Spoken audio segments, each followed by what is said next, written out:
Saya ucapkan selamat beribadah online di acara ibadah Suara Firdaus yang ke-17. Dimanapun Bapak Ibu berada di dalam dan luar negeri. Namun saya sapa dulu rekan saya Bapak Pendeta Philip Sutisna STH, Ketua Badan Penghubung GBS. Kemudian Bapak Paulus Rusyadi di Surabaya, ya Bapak Paulus Rusyadi MTH di Surabaya sebagai senior kami, dan juga saya sapa juga Bapak Pendeta Johannes Handri, Ketua API Bandung Raya, ya, dan semua anggota rekan yang terkasih. Dan juga saya sapa Pak Ketua kami, yaitu Ketua BKSP FKK, Pembina di Lembaga Pemasyarakatan dan Rumah Tahanan Negara, yaitu Bapak Profesor Julius Pika Uli. Dan yang terakhir adalah Ibu Pendeta Yulce Yolanda, Ketua Pembina di Masmil Cimahi. Dan seluruh hadirin dimanapun Bapak Ibu berada, saya ucapkan selamat mengikuti ibadah online. Mudah-mudahan ibadah ini sesuai dengan firman Allah akan berguna dalam segala hal, baik untuk hidup sekarang dan yang akan datang, untuk perkara yang rohani dan yang jasmani. Saya undang kita bagi berdiri, kita angkat puji-pujian, dan kita akan menyanyikan sebuah lagu. Ya, kita menyanyi nyanyian Jujur dan Percayalah. Ya.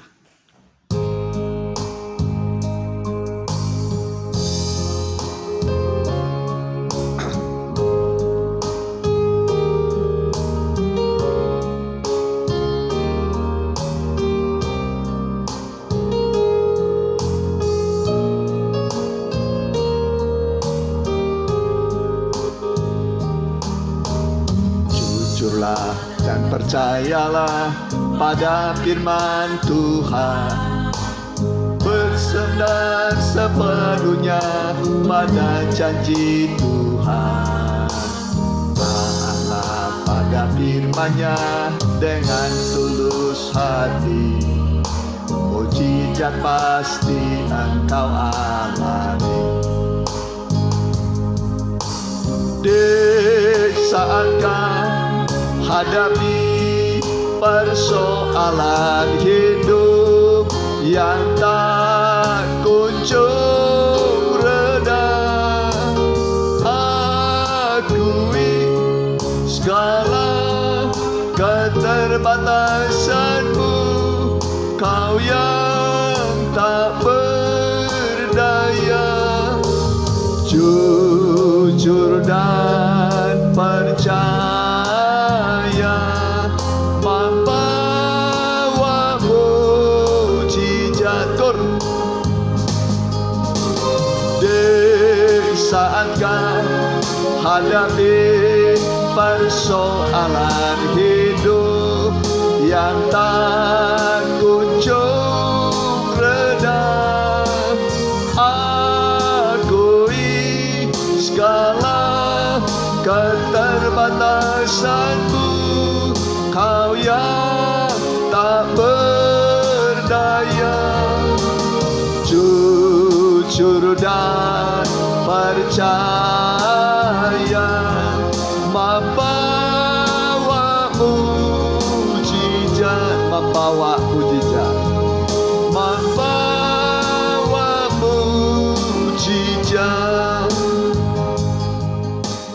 Mari kita menundukkan kepala dan hati kita kepada Tuhan Yesus. Kembali kami Tuhan menundukkan diri di hadapan-Mu. Tuhan Yesus Kristus, Juru Selamat semua manusia. Inilah kami umat-Mu datang padamu untuk beribadah Tuhan. Karena kami tahu ibadah itu berguna dalam segala hal. baik untuk hidup kami yang sekarang yang menghadapi banyak masalah persoalan, bahkan hidup kami yang akan datang pun.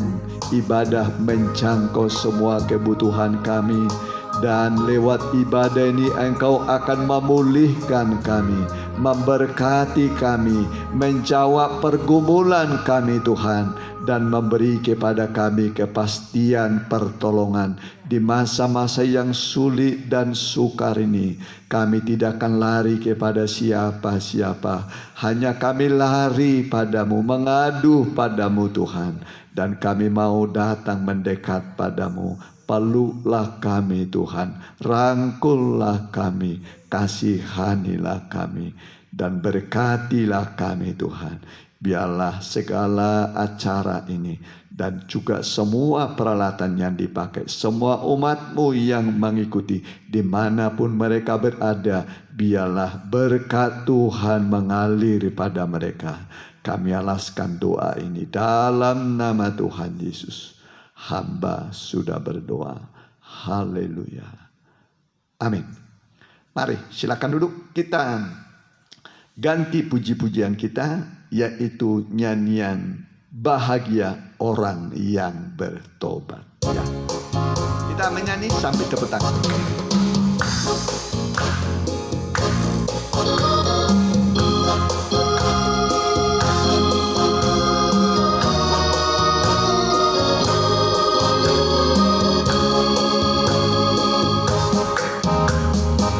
Berbahagialah setiap orang yang mau bertobat kepadanya. Dialah Allah pengasih dan penyayang, pada sabar limpah kasih-Nya. Dia berikan berkat-Nya dengan limpah, Dia berikan semua kegagalan, dan kita bersorak memuji Tuhan penuh dengan sukacita mempelai. Berbalik dan bertobat dengan segenap hati. Lihatlah Yesus dengan kasih, Dia menanti. Sekarang waktunya, jangan tunda kesempatan yang Dia beri. Dia mempelai surga, mau selamatkan, sambutlah kasih-Nya. Berbahagialah setiap orang yang bertobat kepadanya. Dialah Allah pengasih dan penyayang, pada sabar limpah kasih-Nya.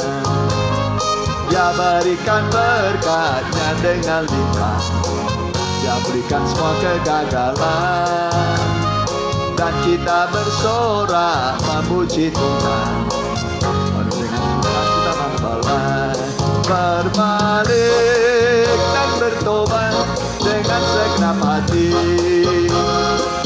Lihatlah Yesus dengan kasih, Dia menanti. Sekarang waktunya, jangan tunda kesempatan yang Dia beri. Dia mempelai, mau selamatkan, sambutlah kasih-Nya. Puji Tuhan. Ya, Tuhan menanti orang-orang berdosa kembali kepada-Nya untuk diberkati dan dipulihkan. Puji Tuhan.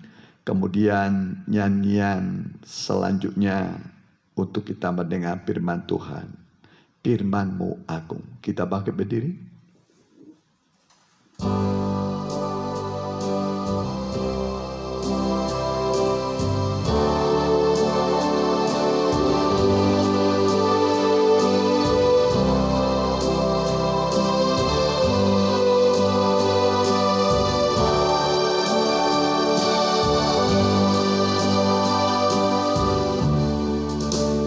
Betapa, oh Tuhan, firman-Mu agung, memancarkan kehidupan manusia.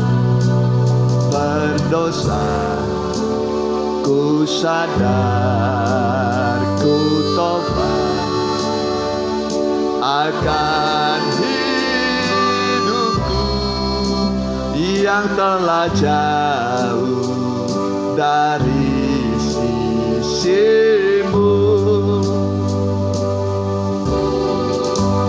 Tuhan, ku ucapkan syukur karena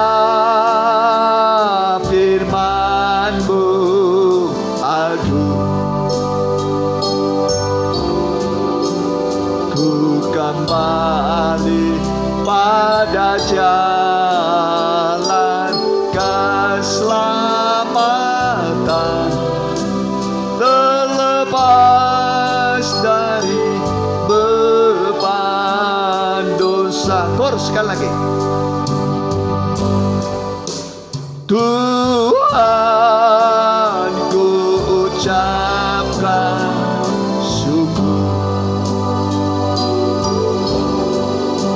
karena firman-Mu agung. Ku kembali pada jalan keselamatan, terlepas dari beban dosa. Kita berdoa. Terpujilah Tuhan Yesus Kristus, Juru Selamat semua manusia yang berdosa. Engkau datang ke dunia ini mencari kami orang-orang yang berdosa. Dan inilah kami yang penuh dengan keterbatasan, kelemahan. Kami datang di hadapan-Mu merendahkan diri serendah-rendahnya. Biarlah Engkau menerima kehadiran kami Tuhan, dan peluklah kami Tuhan. Sebentar kami akan mendengar firman-Mu. Urapilah kami sekalian yang mendengar dimanapun kami berada. Urapi hamba-Mu juga. Bukakan rahasia-rahasia firman-Mu. Kalau firman sudah dibuka rahasianya, maka perkara-perkara yang jasmani pun akan menyertai berkat-berkat dalam hidup kami.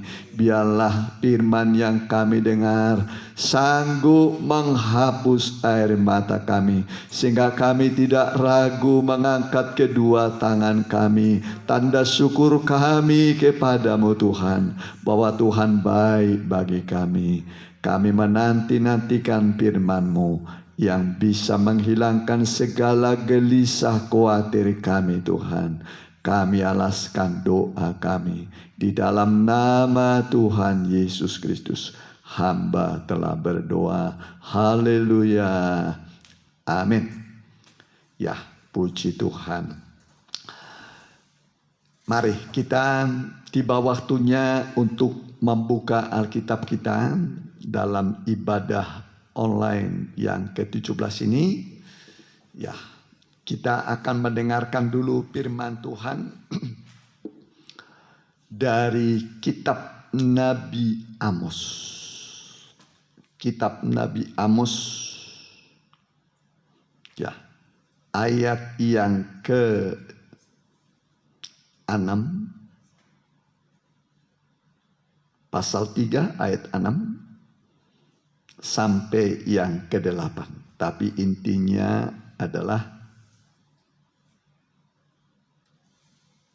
ayat 6 sampai 7. Ya, kita akan membaca, saya akan membacakannya dulu bagi kita sekalian.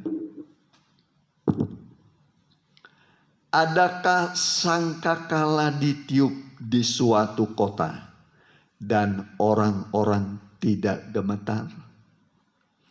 Adakah terjadi malapetaka di suatu kota dan Tuhan tidak melakukannya? Sungguh Tuhan Allah tidak berbuat sesuatu tanpa menyatakan keputusannya kepada hamba-hambanya para nabi. Singa telah mengaum, siapakah yang tidak takut? Tuhan Allah telah berfirman, siapakah yang tidak bernubuat? Kita ulangi sekali lagi ayat 7. Ya, ayat 7. Sungguh Tuhan Allah tidak berbuat sesuatu tanpa menyatakan keputusannya kepada hamba-hambanya para nabi. Coba ayat 6 kembali. Kita baca. Adakah sangkakala ditiup di suatu kota dan orang-orang tidak gemetar? Adakah terjadi malapetaka di suatu kota dan Tuhan tidak melakukannya? Jadi pelakunya adalah Tuhan. Pelakunya adalah Tuhan. Puji Tuhan ya. Saudaraku, manusia memang wajar bertanya dalam hati. Ya, kalau terjadi sesuatu di sebuah kota, ya, apalagi di satu negara, satu kerajaan, terlebih menimpa seluruh bumi. Menimpa seluruh bumi. Ya. Kalau dalam Yehezkiel pasal 33, Yehezkiel itu ditempatkan sebagai penjaga. Sebagai penjaga umat Tuhan. Sebagai gembala, penjaga umat Tuhan. Dia juga sebagai nabi. Ya, dengan meniup di tangannya ada sangkakala, trompet. Ya, ada trompet yang ditiup sebagai tanda peringatan. Sangkakala trompet itu tanda peringatan. Di situ dikatakan kalau Tuhan mendatangkan pedang. Pedang itu penghukuman. Ya, pedang itu penghukuman kepada sebuah kota. Ya. Lalu ada seseorang kena pedang, kena hukuman itu sampai dia mati. Ya, sampai dia mati. Tapi Yehezkiel tidak meniup sangkakala sebagai peringatan, maka nyawanya dituntut kepada Nabi Yehezkiel. Satu orang saja. Ya, apalagi semua sekota itu kena. Tapi kalau Nabi Yehezkiel ini sudah meniup sangkakala, tanda peringatan bahwa akan datang malapetaka menimpa kota. Ya, sudah ditiup sangkakala, tapi ada orang kena pedang itu, malapetaka itu, maka nyawanya tertanggung pada dirinya sendiri. Maka Nabi Yehezkiel sebagai penjaga, dia bebas dari hukuman. Ya, jadi tugas Nabi Tuhan, hamba Tuhan adalah meniup sangkakala. Kapan ditiup sangkakala? Saat adanya penghukuman. Penghukuman dari Tuhan. Saudaraku, kalau kita pelajari soal hukuman Allah atas bumi ini, itu ditulis dalam Alkitab secara lengkap. Pertama adalah hukuman Allah atas alam semesta dengan air bah.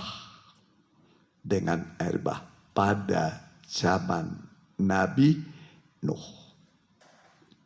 Sebelum Tuhan mendatangkan pedang hukuman air bah kepada seluruh manusia di kolong langit, maka Nabi Nuh disuruh berkhotbah. Dia disebut pemberita, pengkhotbah kebenaran. Jadi selama 120 tahun Nuh kerjanya bukan hanya membangun bahtera yang panjangnya 300 hasta, lebarnya 50 hasta, tingginya 3 tingkat, ya. Ya, 30 hasta 3 tingkat. Bukan hanya itu kerjanya, tapi pekerjaan Nuh dan keluarganya, 3 anak 3 mantu, adalah untuk memberitakan bahwa hukuman akan datang. Hukuman akan datang. Barangkali saja ada orang mau bertobat dari kehidupan yang keras. Zaman itu disebut dalam Kejadian pasal yang ketiga, semua manusia menjalankan hidup yang rusak di bumi. Semua manusia menjalankan hidup yang rusak di bumi. Dan bumi itu penuh dengan kekerasan. Berbicara keras, melakukan sesuatu dalam kekerasan, semua dalam kekerasan. Ya, tidak ada lagi kasih, tidak ada lagi kelembutan. Ya, satu dengan yang lain itu melakukan kekerasan. Ya. Dan Tuhan menunggu manusia untuk bertobat. Jadi cukup lama, 120 tahun Allah menunggu dengan sabar supaya manusia bertobat. Kalau bertobat tidak jadi dihukum. Tidak jadi dihukum. Seperti tadi Allah itu menyesal. Ya, kalau orang umpamanya berbalik dari jalannya yang sesat kembali kepada Allah, Allah menyesal mendatangkan malapetaka. Tetapi setelah 120 tahun manusia ditunggu bertobat, tidak ada yang mau bertobat. Kerjanya manusia adalah kekerasan dalam rumah tangga, kekerasan. Kemudian pekerjaan manusia adalah makan dan minum. Dan setelah itu kawin dan mengawinkan. Itu kata Alkitab. Ya. Jadi ini dosa manusia. Ya. Kalau ganjaran terhadap perbuatan jahat tidak dilaksanakan, hati manusia penuh niat berbuat jahat. Lalu Tuhan menunggu dengan sabar. 120 tahun Tuhan menunggu dengan sabar, tapi tidak ada orang mau bertobat. Sangkakala sudah ditiup, peringatan sudah disampaikan kepada seluruh manusia di kolong langit. Tapi manusia tidak percaya kepada Tuhan. Tidak percaya kepada penghukuman yang akan datang. Tepat waktu hukuman pasti datang. Sekali lagi, tepat waktu hukuman pasti datang. Bagi yang tidak mau bertobat. Lalu Tuhan menyuruh Nuh masuk ke dalam bahteranya, istrinya, anaknya, mantunya, semua ternak yang berpasang-pasangan. Ya. Dan kemudian mulai Tuhan membuka tingkap-tingkap langit, turunlah hujan yang lebat. Pintu-pintu samudra raya, mata-mata air samudra raya berbual-bual. Dari langit datang hujan, dari bawah mata-mata air, lautan mengeluarkan air. Akhirnya lama-kelamaan bumi pun tenggelam. Manusia mulai menyesal, mulai mencari perlindungan, tapi sudah terlambat. Bayi-bayi, wanita hamil, kakek-kakek, nenek-nenek, semua binasa. Semua binasa. Saya ulangi lagi, semua binasa. Kecuali Nuh sekeluarga. Ingat, yang selamat itu sedikit. Sekali lagi ulangi, yang selamat itu sedikit. Cuman 8 orang dari seantero bumi. Sedikit. Ya. Dan Nuh selamat. Inilah orang yang bertobat selamat. Itu hukuman yang pertama. Jadi Tuhan peringatkan dulu ya. Bukan tiba-tiba.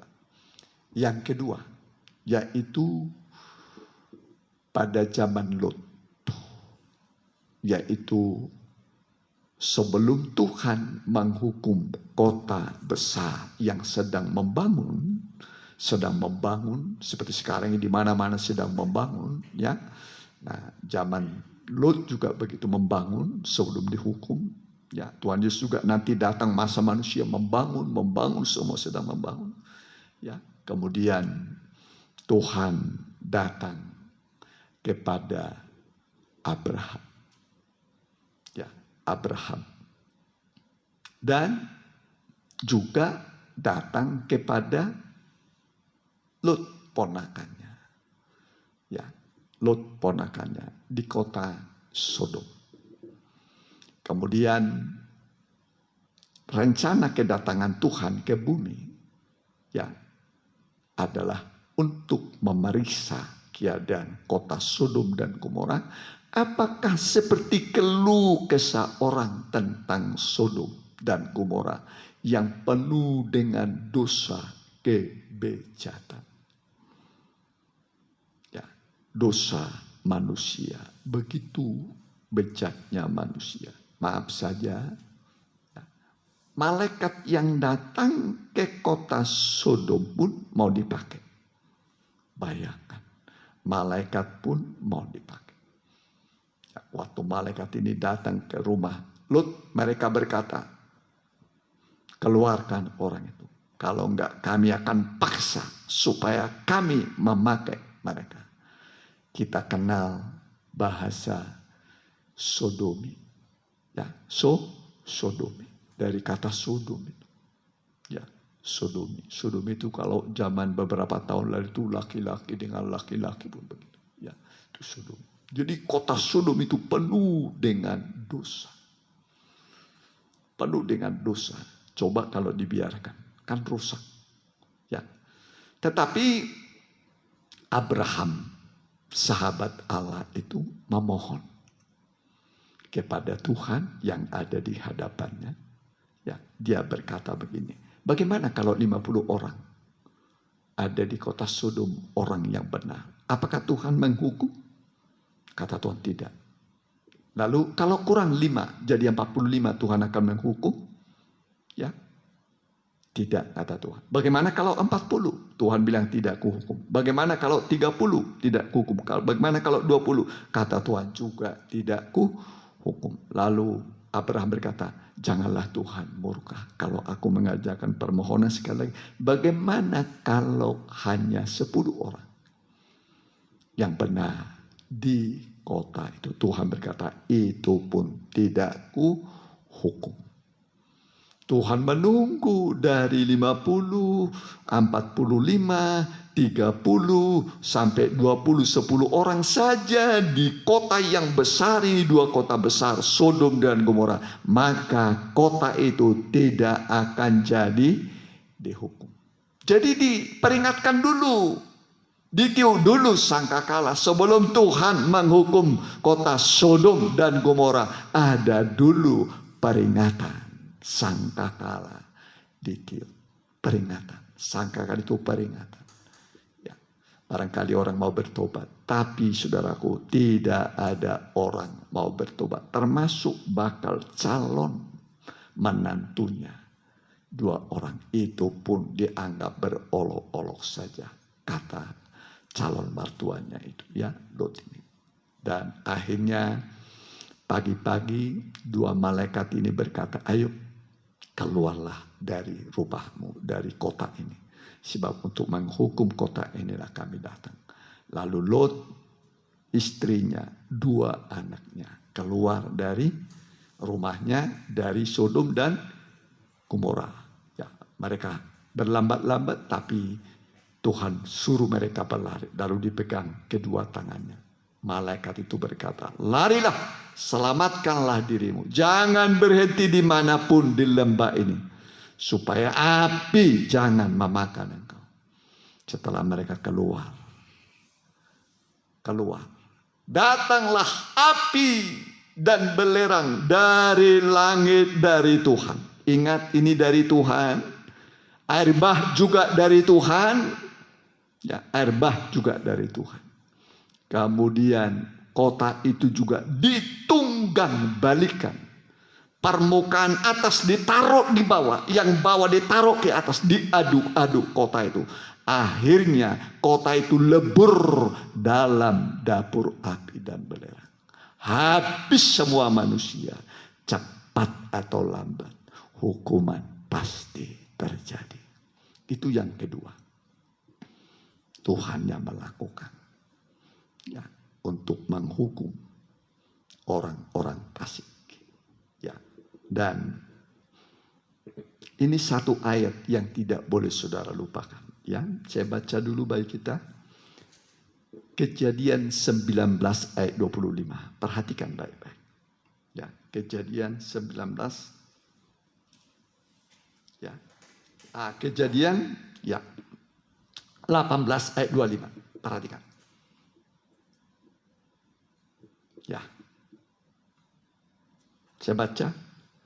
Jauhlah kiranya daripadamu untuk berbuat demikian, membunuh orang benar bersama-sama dengan orang fasik, sehingga orang benar itu seolah-olah sama dengan orang fasik. Jauhlah kiranya yang demikian daripadamu. Ya, daripadamu, masakan hakim segenap bumi tidak menghakimi dengan tidak menghukum dengan adil. Ya, ini Tuhan hakim. Ya, hakim itu memutuskan satu perkara. Saudaraku, tidak mungkin orang benar dihukum bersama-sama dengan orang fasik. Tidak mungkin. Ya, orang benar itu sudah menderita. Orang benar itu menderita. Ya, dalam 1 Petrus 4 ayat 1 dikatakan, kita ini orang benar itu menderita secara badani. Ya, kita menderita secara badani. Orang lain umpamanya bebas berbuat dosa, kita rem, kita puasa. Ya, kita puasa. Kita disakiti, kita nggak membalas. Kita dicaci, kita nggak membalas. Kita menderita. Ya, menderita. Ya, menderita penderitaan badan. Siapa menderita penderitaan badan, dia bebas dari dosa. Jadi jangan membalas. Jangan membalas jahat dengan jahat, caci dengan caci. Pembalasan itu haknya Tuhan. Haknya Tuhan. Yesus juga begitu. Menderita, nggak pernah dia membalas caci dengan maki. Ya, tapi dia serahkan semua kepada Bapaknya, hakim yang adil. Jadi kita sudah menderita. Ya. Sementara orang yang bebas berbuat dosa, tidak ada penderitaan badani, mereka bebas saja berbuat dosa. Dengan suka-suka berbuat dosa, saudara. Tapi ingat, penderitaan akan menimpa saudara. Yaitu hukuman Allah seperti air bah, seperti api dan belerang. Menimpa orang-orang yang tidak mau bertobat. Ya, jadi dari dua kejadian ini, yang melakukan adalah Tuhan. Ya, Tuhan. Lalu yang ketiga, yaitu kota Ninive. Kota Ninive. Ya, rajanya, panglimanya, pembesarnya, masyarakatnya. Sebuah kota yang besar sekali. 3 hari perjalanan luasnya. Tahu apa pekerjaan manusia di sana? Jahat penduduknya. Penduduknya bejat semua, jahat. Ya. Tapi Tuhan itu Tuhan yang baik. Selalu ditiup dulu sangkakala sebelum dia hukum. Maka diutuslah ke sana Nabi Yunus. Nabi Yunus. Ya, awalnya Yunus disuruh ke Ninibe tapi pergi ke Tarsis. Akhirnya datang badai. Jadi disebut menjauh dari Tuhan. Jadi kalau orang jauh dari Tuhan banyak badai. Banyak apa? Badai. Kenapa kau banyak menghadapi badai? Kau jauh dari Tuhan. Kau jauh dari Tuhan. Kembalilah. Yunus juga begitu. Tapi begitu dia kembali kepada Tuhan. Redah itu badai. Redah itu badai. Ya, Tuhan juga yang mendatangkan apa? Badai. Tuhan juga yang membuat reda badai itu. Nah, perhatikan saudaraku ya.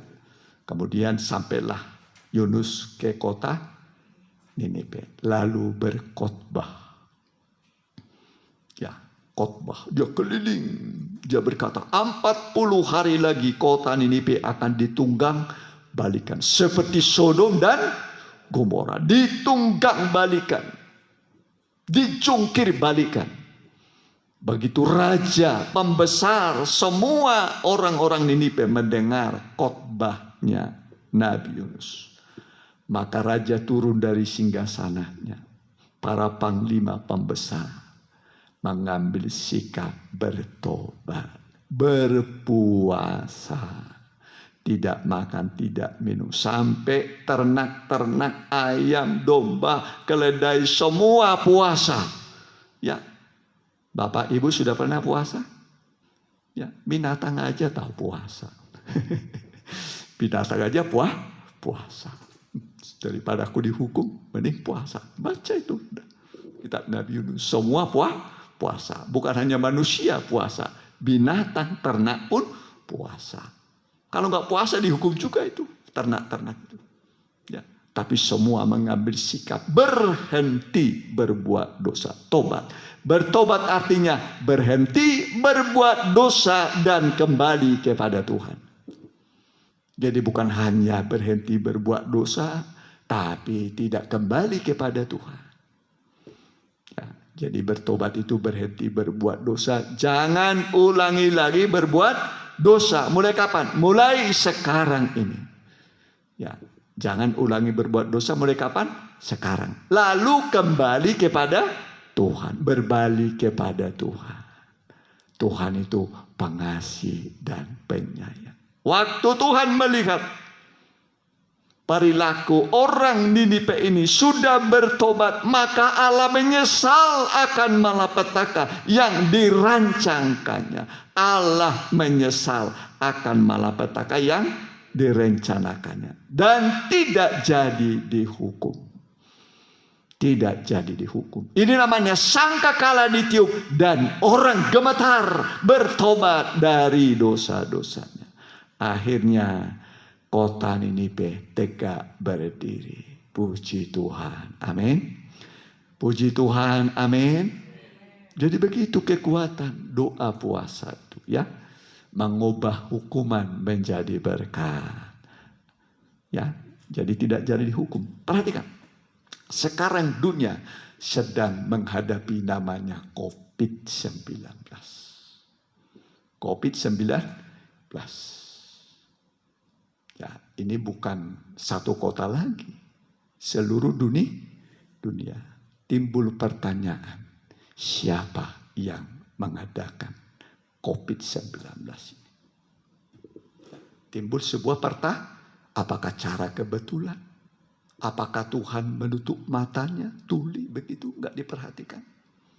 Tidak ada terjadi di satu kota tanpa Allah melakukannya. Saya ulangi lagi, tidak ada terjadi satu kota tanpa Allah yang melakukan. Apalagi seluruh dunia ini sekarang sedang kena wabah yang disebut COVID-19. Wabah sedang menjalar ke seluruh bumi. Awalnya dari Wuhan, tapi lebih cepat dari burung Raja Wali dia mau kemana-mana sekarang. Sudah seantero bumi. Malah sekarang cara pencegahannya dibuatlah orang jangan keluar rumah, jangan jaga jarak sosial, apa namanya? Distance. Ya. Kemudian apa lagi? Ya. apa namanya itu? Ya, jarak apa namanya itu? Jarak antara satu dengan yang lain, jangan menular. Lupa manusia. Sampai sekarang tuh menjalarkan. Yang terbaik adalah merendahkan diri di bawah kaki Tuhan. Tobat lu. Amin. Tobat pasti berhenti. Pasti berhenti kalau bertobat. Kembali kepada Allah. Tinggalkan dosamu. Katakanlah orang lain tidak mau. Anda yang kembali. Ya, Anda kembali. Kalau saja ada 1-2 orang kemudian merembes kemana-mana bertobat kembali. Saudaraku, bagi Tuhan mudah menghentikannya. Amin. Mudah menghentikannya. Perhatikan. Ya, saya tunjukkan dulu pada saudara. Ya, jadi bahwa Tuhan itu memang Allah yang menyesal akan malapetaka yang didatangkannya. Ya, jadi tapi kalau mau orang berbalik, bertobat kepada Tuhan, ya, Tuhan akan mengampuni. Ya, sebab yang diinginkan oleh Tuhan bukan kematian orang fasik, orang berdosa, tapi kembalinya. Coba Yehezkiel 33.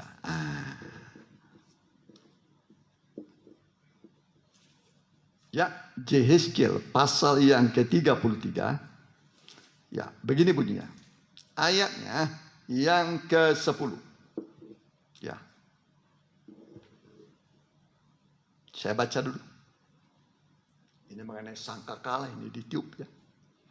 Dan engkau anak manusia, maksudnya Yehezkiel, anak Adam, anak manusia, katakanlah kepada kaum Israel, kamu berkata begini, pelanggaran kami dan dosa kami sudah tertanggung atas kami.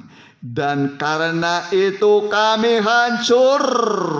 Ini hidupnya hancur. Tuhan hancurkan karena dosa-dosa mereka. Bagaimanakah kami dapat tetap hidup? Ini pertanyaan mereka. Perhatikan ayat selanjutnya. Katakanlah kepada mereka, demi aku yang hidup. Demikianlah firman Tuhan Allah. Aku tidak berkenan kepada kematian orang fasik. Orang fasik itu orang jahat. Melainkan aku berkenan kepada pertobatan orang fasik itu dari kelakuannya supaya ia hidup. Bertobatlah dari hidupmu yang jahat itu. Mengapakah kamu akan mati, hai kaum Israel? Ya, jadi yang diminta saat hukuman datang sudah hancur-hancuran nih. Mungkin saudara bilang, hancur-hancuran saya, hancur ekonominya, hancur masa depannya. Ayo mari berbalik kepada Tuhan, bertobat.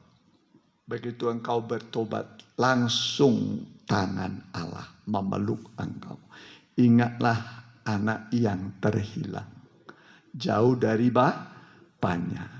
Di sana di negeri jauh dia hidup berpoya-poya. Ya, dalam bahasa Alkitab itu melacur, hidup dalam kenajisan. Sampai hancur-hancuran hidupnya, tidak punya apa-apa. Makan pun susah, semua serba susah hidupnya. Tapi kesusahan inilah yang menyadarkan dia sudah jauh dari bapaknya, dari Tuhan. Dia berkata, begitu banyak orang upahan di rumah bapakku, tapi aku di sini mati kelaparan. Baiklah aku bangkit pergi kepada bapakku dan berkata, Bapa, aku sudah berdosa terhadap surga dan terhadap Bapa. Dia tinggalkan negeri yang jauh. Dia tinggalkan tempat dia bergelimang dengan dosa. Lalu dengan tertatih-tatih, dengan bersusah payah, orang ini sudah lama tidak makan, kembalilah dia kepada bapaknya. Ternyata bapaknya sudah lama menunggu. Di mana gerangan anakku itu? Di mana gerangan anakku? Bagaimana keadaannya sekarang? Ya, zaman dulu belum ada HP ya. Kalau ada HP langsung bisa ditanya. Ya. Lama menunggu, lama. Begitu juga Tuhan lama menunggu engkau di tengah kehancuranmu. Tuhan menunggu engkau. Kemudian apa yang terjadi? Anak ini kembali ke rumah bapaknya. Bapak sudah melihat dari jauh ada orang yang sedang berlari ke rumah bapaknya, kepada bapaknya. Lalu dia lihat itu barangkali anaknya.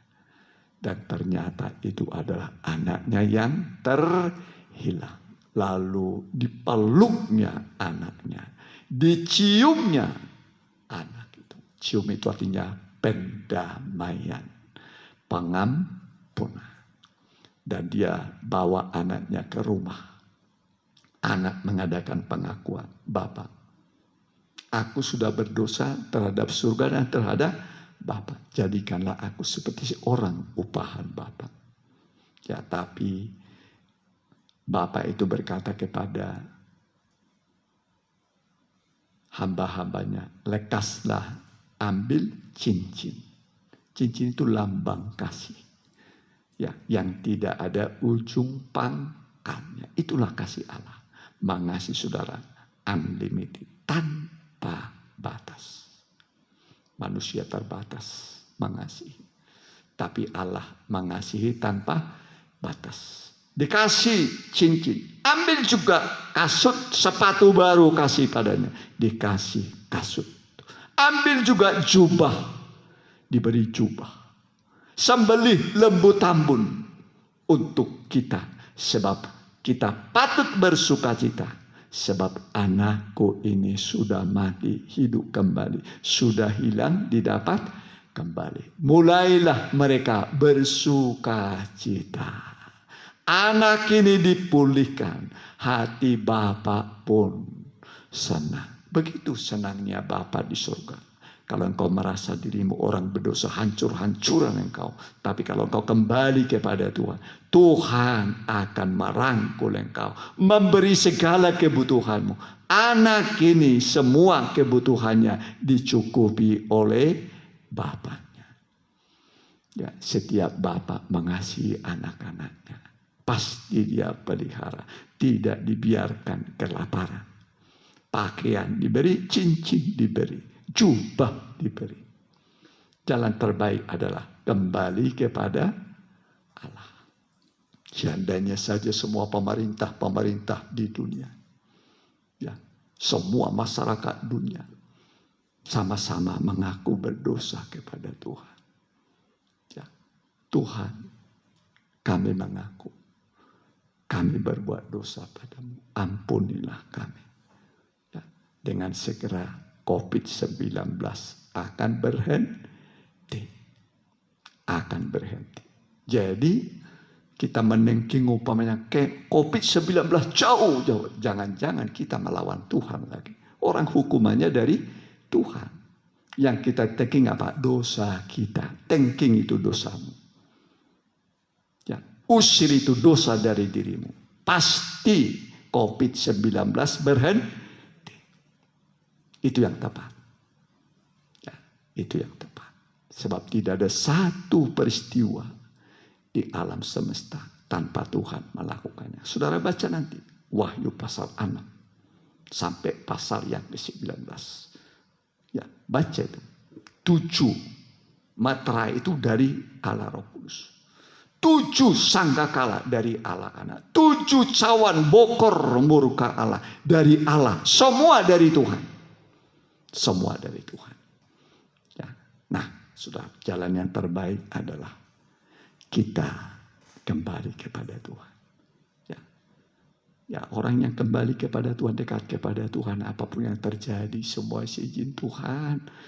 Nah, dengarkan firman Tuhan. Perhatikan. Dalam Maliaki 3 ayat 18. Ini pegangan. Ini pegangan saya.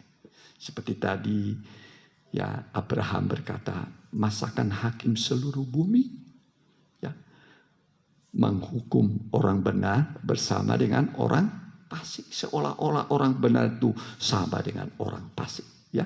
Nah, kita baca bersama-sama. Ya. Ya. Maka kamu akan melihat kembali perbedaan antara orang benar dengan orang fasik, antara orang yang beribadah kepada Allah dengan yang tidak beribadah kepadanya. Ya, jadi perbedaan orang benar itu ada. Ya, perbedaan orang yang beribadah itu ada. Ya, yang melihat siapa? Kita sendiri melihat. Kita sendiri melihat, ya. Maka kamu akan melihat kita menjadi saksi mata orang yang beribadah, orang benar sebagai penonton. Itu kata firman Tuhan, bukan kata saya ya. Saudaraku. Makanya kita ini seperti tadi ya, berbaliklah kepada Tuhan. Ya. Berbalik kepada Tuhan. Ya. Supaya jangan hukum. Ingat 10 tulah di Mesir. 10 tulah. Dari air menjadi darah. Sampai nanti kematian anak sulung. Pelakunya Tuhan. Pelakunya Tuhan. Ya. Tuhan yang berkuasa di langit dan di bumi. Yesus berkata sebelum dia naik ke surga. Kepadaku sudah diberikan kuasa di surga dan di bumi. Tuhan yang pegang kuasa di sorga dan di bumi. Itulah Tuhanmu, Tuhanku, juru selamatku. Yang kepadanya kita melayani, beribadah. Ini firman ini sudah dalam. Ini digumulin nih. Saya juga dari tadi pagi apa Tuhan mau sampaikan. Tapi saya harus berani mengatakan. Berani mengatakan kebenaran. Supaya kita ini berbalik, bertobat kepada Tuhan. Kalau kita sudah kembali, begitu saja kita kembali kepada Tuhan. Ya, seperti anak hilang itu, Bapa sudah menanti, ya, menanti dan merangkul dan menyiapkan semua yang dibutuhkan. Jadi saudaraku, sikap yang terbaik, ya, saat-saat seperti ini adalah menjadi orang yang benar, beribadah. Sekarang ini ya ibadah di rumah. Ya, ibadah di rumah. Kami tetap pagi-pagi baca Alkitab. Nah, ini saya melayani sudah 40 tahun lebih, full timer. Sejak tanggal 10 bulan 3 tahun 80, berarti berapa tahun ya? 40 tahun, jalan 41 tahun ini gumul ini. Tidak pernah mengecewakan. Tidak pernah salah. Ya, makanya saya cinta pada Alkitab ini. Ya, yang sudah menolong, menyelamatkan. Ya, saudaraku, kita ini sekarang di tengah-tengah wabah yang sedang melanda dunia. Ya. Cara ini, cara itu dipakai bagus. Tapi jalan yang terbaik adalah kembali kepada Allah. Bertobat kepada Tuhan. Ya, begitu kita kembali kepada Tuhan, minimal saudara dilindungi oleh Tuhan. Amin. Paling saudara dijaga oleh Tuhan. Dipelihara oleh Tuhan. Apalagi semua, ya, banyak bangsa-bangsa berdoa. Pemerintah berdoa. Ya, kalau seperti Nuh itu, Yunus, semua masing-masing berdoa kepada Allahnya, ya kan? Berdoa kepada Allahnya, masing-masing menurut kepercayaan berdoa sungguh-sungguh, ya. Akhirnya badai berhenti di tengah lautan. Kita sekarang di tengah lautan dunia, badai sedang mengamuk, COVID-19 sedang mengamuk. Ayo masing-masing, ya, bertobat, berdoa kepada Allah. Ya, Allah itu menyesal akan malapetaka yang dirancangkannya. Ya. Jadi hasil dari pertobatan adalah berhentinya badai dan tenanglah hidup kita. Ya, puji nama Tuhan. Kiranya firman Tuhan yang sangat sederhana menjadi berkat bagi kita sekalian. Ya, mari kita angkat sebuah lagu. Kembalilah pada Allah.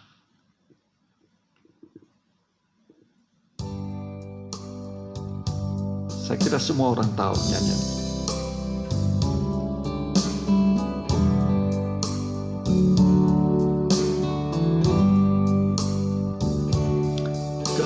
Dan dosa balik pada Allah, Dia berkuasa mengampuni dosa.